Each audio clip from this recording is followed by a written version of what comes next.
નમસ્કાર જેતપુરવાસીઓ, ધન્ય છે આપણી આ એ ગ્રેડની જેતપુર નગરપાલિકાને. જેતપુરના નવાગઢ વોર્ડ નંબર 2માં પાલિકાએ એવું શુદ્ધ પાણી પીરસ્યું કે જાગૃત નાગરિકો પણ ચોંકી ગયા. જુઓ આ દ્રશ્યો, આ કોઈ ગટરનું પાણી નથી, પણ તમારા ઘરે પીવા માટે આવતું નળનું પાણી છે. ડોલમાં સ્પષ્ટપણે તરતી આ જીવાતો પાલિકાના એ ગ્રેડના વહીવટી સાક્ષી પૂરી રહી છે. લોકો આ પાણી પીવે કે બીમાર પડે? શું પાલિકા હવે નાગરિકોના આરોગ્ય સાથે પણ ફ્રી રમત રમી રહી છે? વાહરે પાલિકા, તારો વહીવટ એક બાજુ, તંત્ર એટલું સજાગ કે જો કોઈ નાગરિકો આંગણે પાણી ઢોળે તો તેને તરત જ શિસ્તના પાઠ ભણાવવામાં આવે છે.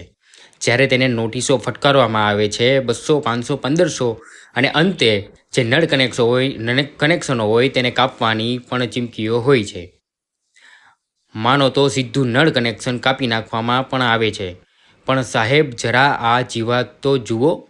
જે પ્રજા પાસેથી તમે પાણીના ટેક્સો વસૂલો છો, જે પ્રજાને તમે પાણીના બગાડના નામે નોટિસો આપો છો, એ જ પ્રજાને પીવા માટે આવું ગંદુ પાણી, જીવાતવાળું પાણી કોણ પીરસતું હશે?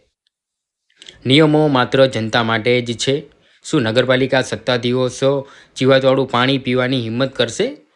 એક બાજુની દંડની ઉમદા કામગીરી કરવામાં આવી રહી છે અને બીજી બાજુ લોકોના આરોગ્ય સાથે ખુલ્લેઆમ ચેડા કરવામાં આવી રહ્યા છે. હવે જોવાનું એ રહેશે કે આ વિડીયો સામે આવ્યા પછી નગરપાલિકાના અધિકારીઓની ઊંઘ ઉડશે કે કેમ, કે પછી એ ગ્રેડની આ નગરપાલિકા જીવાતવાળું પાણી પીવડાવીને લોકોને બીમાર કરવાનું ઉમદા જે મિશન જે છે તે ચાલુ રાખશે.